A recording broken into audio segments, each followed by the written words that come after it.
Bonjour, donc l'objectif de cette vidéo est de vous présenter le transformateur. Donc le transformateur est constitué d'un primaire et d'un secondaire. Là, c'est un transformateur élévateur, c'est-à-dire qu'au primaire, on a une tension de 1 volt, et puis on va voir qu'en sortie, on a une tension de 12 volts en valeur max. Donc là, si on simule, on voit que la tension progresse lentement, elle monte jusqu'à 1 volt, et là on a 12 volts en sortie. Donc on voit que là la fréquence est faible, c'est pour montrer la progression de la tension. Donc on a une fréquence assez faible qui vaut 0,1 Hz, ce qui fait qu'une période de 10 secondes. Donc on peut aussi analyser avec l'oscillo. Donc on va mettre un oscilloscope. Voilà. On visualise ici. Et là, on fait play. Alors on va se mettre en DC ici. Donc c'est la voie. C'est la A et la B. Donc la A et la B. DC. La base de temps, on va la mettre un minimum plus petite et on se met en DC les deux. Là donc on a deux carreaux, voilà, donc on voit que ça oscille entre moins 1 et plus 1, et puis là on a 5 volts par carreau, donc on va mettre voilà, donc là c'est la tension bleue, c'est la tension du secondaire. Donc là on a un transformateur élévateur de tension qui multiplie la tension par 12.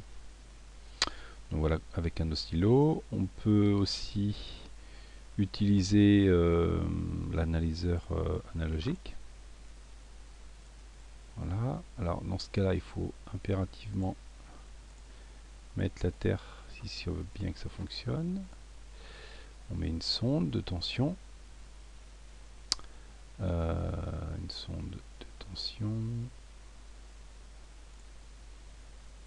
Alors elle est là la sonde. Voilà. On la connecte sur l'entrée. Donc là on a une période de 10 secondes. Donc on va mettre 10 secondes. 10. Clic droit, on glisse. Barre espace. Donc là on voit bien qu'on a une tension de crête à crête de 2 volts, c'est-à-dire valeur max 1 volt, moins 1 volt. Et puis on peut mettre aussi un autre analyseur. On peut tout mettre dans le même, mais moi je préfère en faire un deuxième. Donc 10 secondes. Donc pareil, même problème, il vaut mieux mettre la masse ici pour réaliser des mesures.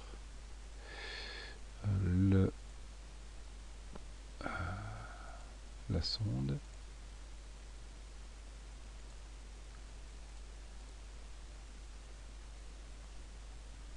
Clic gauche, clic droit, clic gauche. Voilà, je vais le connecter.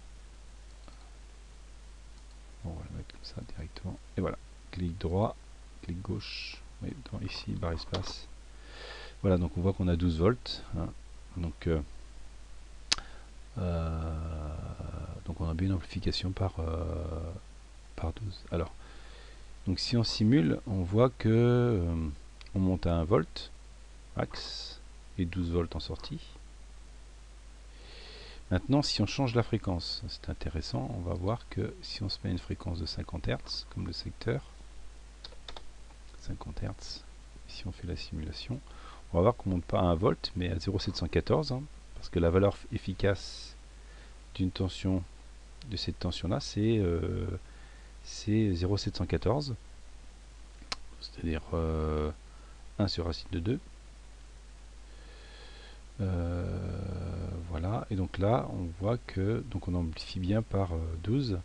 C'est pareil, là la valeur max c'est 12 volts, donc la valeur efficace c'est 12 sur racine de 2, c'est-à-dire 8,47. Donc voilà ce que je voulais vous montrer pour le transformateur.